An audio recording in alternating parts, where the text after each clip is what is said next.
When my fiancée, Emily, shared that her parents didn't think I was worthy of her, hinting she could do better, I stayed calm and told her, "Then go for it." That night, I discreetly switched our apartment lease to her name, removed her access to my credit card, and left while she slept. A week later, her whole family showed up at my new place, begging me to rethink my decision. Heartbreak can feel oddly peaceful.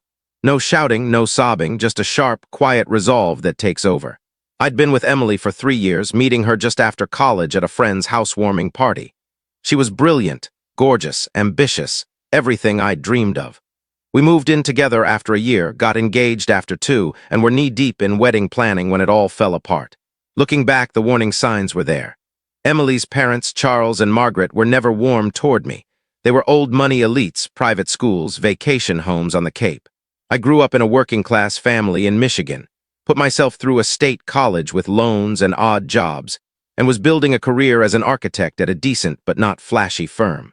At dinners, they'd quiz me about my career goals, asking if my firm landed any big-name projects. Margaret would mention Emily's ex, now killing it at a hedge fund in New York.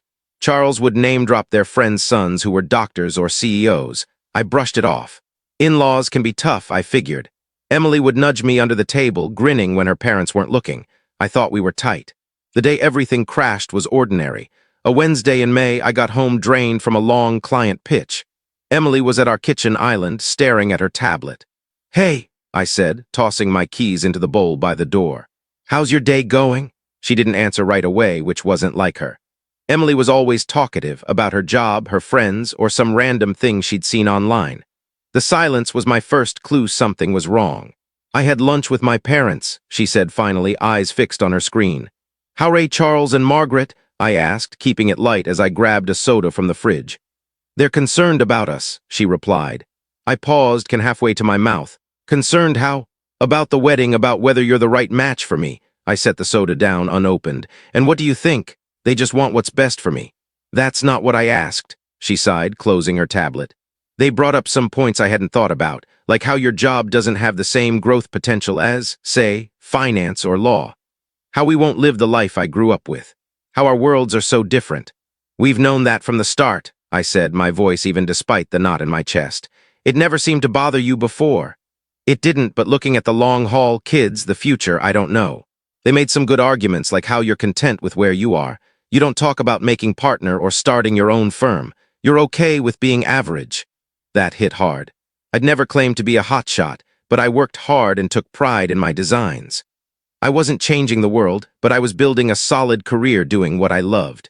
"What are you saying, Emily?" She twisted her engagement ring, the one I'd saved 6 months for, the one her mom called sweet with a faint smirk. "My parents don't think you're right for me," she said finally. "They think I can do better." The room felt like it tilted, like a foundation shifting after a quake. 3 years, a year engaged, countless promises, all boiled down to her parents' verdict. "And what do you think?" I asked again, voice low. She wouldn't meet my eyes. "I think they might have a point." In a movie, I'd have pleaded, reminded her of our love, sworn to prove myself, but a cold clarity washed over me. "Then go for it," I said simply. "Do what? Find someone better if that's what you and your parents believe." She looked shocked, like she'd expected me to argue or break down. "Ryan, I'm not saying we're done. I'm just unsure. Unsure if I'm good enough because your parents said so. It's more complicated than that." "Is it? Seems pretty clear to me."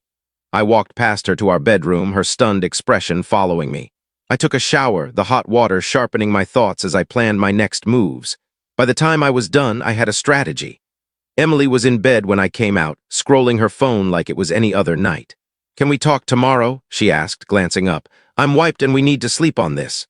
"Sure," I said, sliding into bed. "Tomorrow." I waited until her breathing steadied around 1 a.m. Then I got up, grabbed my pre-packed gym bag from the closet, and got to work. I logged into our apartment's online portal.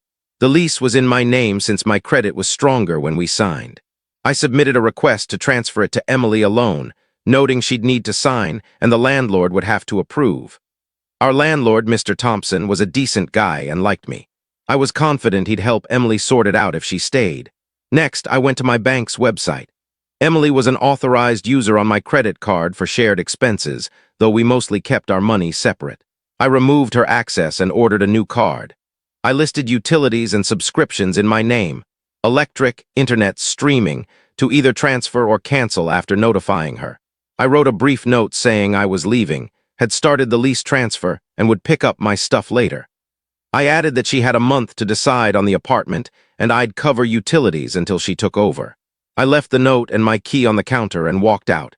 I'd texted my buddy Jake earlier while Emily was in the bathroom asking to crash at his place. He said yes without hesitation, a real friend. When I got to his apartment at 2 a.m., he answered the door half asleep but worried. "You okay, man?" "Not really," I admitted, "but I will be." Over beers on his couch, I told him everything. Jake didn't push me to go back or fix things. "Her loss," he said, clinking his bottle against mine. "Stay as long as you need." The next morning, my phone was blowing up. Calls, texts, voicemails from Emily, each more frantic than the last. "Where are you? Call me back, you just left. The landlord mentioned a lease transfer. I can't afford this place on my own. You canceled the card. How am I supposed to buy groceries?" That last one was ironic. Despite her family's wealth, Emily prided herself on being independent, living off her entry-level marketing salary while her parents covered her student loans, car, and kept a fat emergency fund she rarely touched. Now that pride left her in a bind. I didn't respond. Instead, I called my boss, took a few personal days, and started looking for a new place. Within a week, I found a modest one-bedroom across town, affordable with my recent project bonuses. Emily's messages kept coming, shifting from anger to pleading. "Please talk to me. We can work this out. I didn't mean it. I was just stressed about the wedding. My parents were wrong."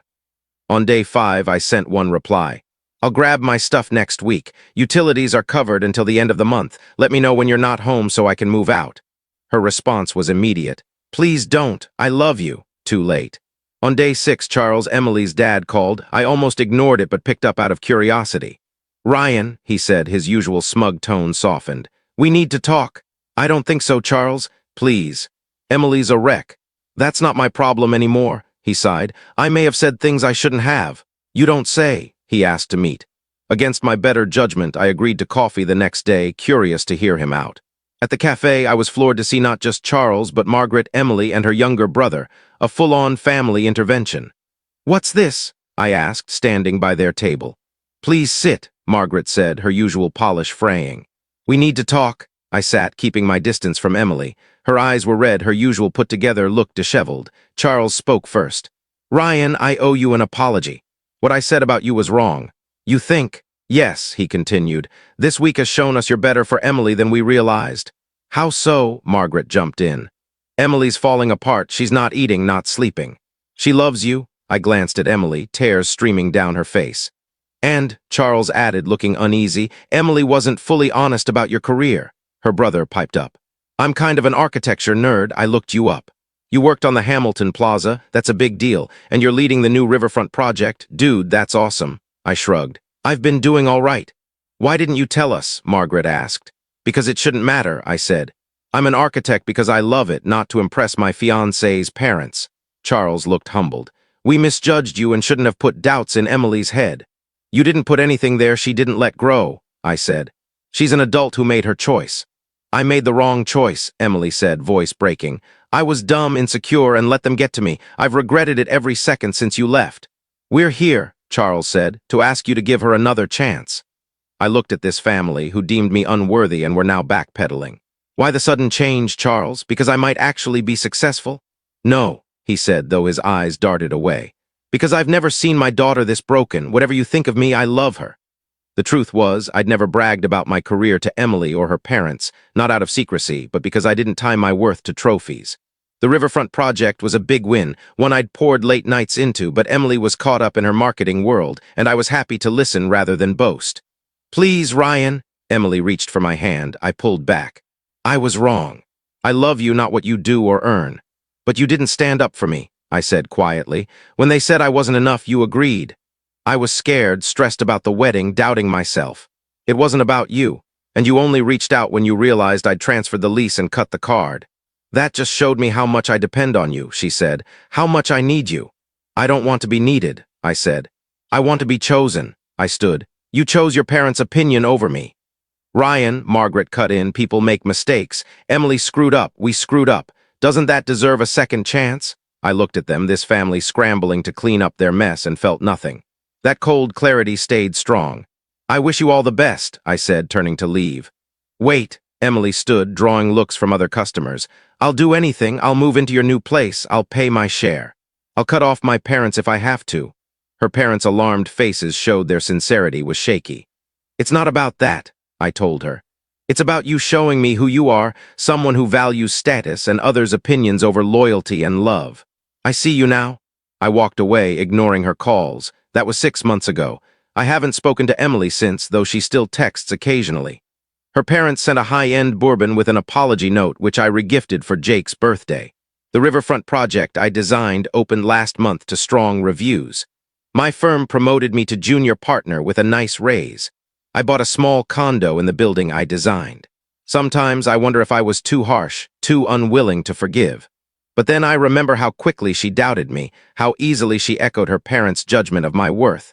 Some wounds cut too deep to heal. The right person won't need convincing you're enough. They'll know it and stand by it, even against their own family. I'm still looking for that person, but now I know what I deserve and what I won't settle for.